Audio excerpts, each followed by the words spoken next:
Hey everybody, Peter Green from Agile for All here, and it's Friday, which means it's time to talk about humanizing work. Today we're going to talk about a topic, and I'm going to share an opinion that might be a bit controversial when we talk about this idea of self-organization. So, a bit of backstory first. I am a big believer in the concept of self-organization. I've seen self-organizing teams get to high performance and be more innovative and more engaged at work. And for years now, I've been reading as many stories about self-organizing companies as I can find. Companies like Buurtzorg and Morningstar, the tomato processing, the Semco in Brazil, Zappos, Favi in France, UT7, the USS Santa Fe, all of these self-organizing companies and organizations. And it seems like a dream come true in a lot of ways. It seems like it solves some of the hard problems that we get with bureaucracy and doesn't have a lot of downsides according to those stories and according to those case studies. And I've also worked with a few CEOs that are leading self-organizing companies. And one of the CEOs who's a longtime friend of mine, one of the smartest, kindest, and most resourceful people I know, about a year or so ago came up to me and said, Peter, I don't know if this self-organizing thing is going to work. And this is after several years of leading a self-organizing company. As we dug into it, some of the challenges that he was coming up against is that he wanted to hire people that were at all levels of development, at all levels of skill, help them grow into things. And what he found is that the systems that he had in place just were not being taken advantage of by everybody at the organization. So the more developed somebody was, the more likely they would take advantage of systems like the advice process and intent-based leadership and things like this that we read about in a lot of these case studies.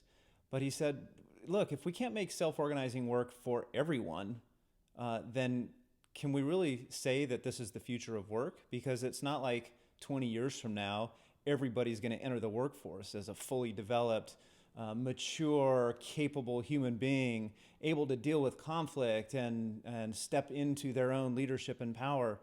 And if we can't do self-organization with everyone that doesn't have those skills, then I don't know if we can call this a successful model. Maybe it's a successful model for certain industries where you can go after very highly developed people and be very picky.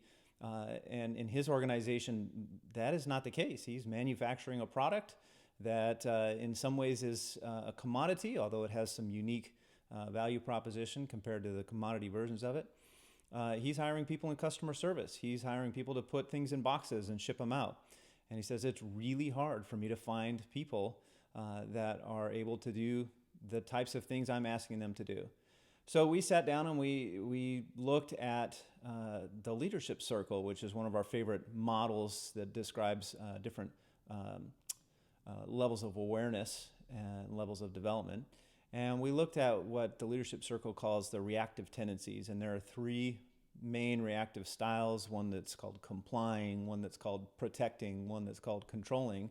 And we went into all of those tendencies and we said, if we were to find somebody, hire somebody, realize that somebody was displaying those reactive tendencies, what systems could we put in place that would help them grow through that, help them still effectively self-organize despite that tendency and maybe grow towards a more creative approach to that reactive tendency. So this is still very early days where in this company they're just starting to think about and put some systems into place to experiment whether self-organization can continue to work even with people of levels of personal adult stage of development where they don't naturally step into self-organizing. They just don't naturally raise their hand and say, yeah, I've got an idea here and I think we should try it. It's not what they've been trained to do in their previous workforces, and it's not maybe what their stage of development is. So does self-organization work everywhere? Maybe not yet. Maybe we found some work that we still need to do in order to figure out the right kinds of systems. But I'm pretty hopeful, knowing what I know about this particular leader and the leadership team involved. This is actually a pair of really skilled leaders that is working on this problem. Knowing both of them, I'm really excited to see what we learn and to share with you here as we learn things. So self-organization, big fan, maybe skeptical a little bit, more than I used to be, that it can work everywhere in all situations.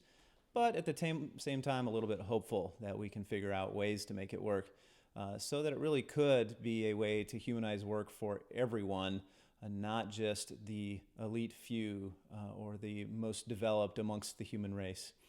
That's my take on it. If you found this content interesting, please go ahead and subscribe to our channel. If you found this particular video interesting, go ahead and like the video, share it with your friends, anyone else that you think might want to chime in.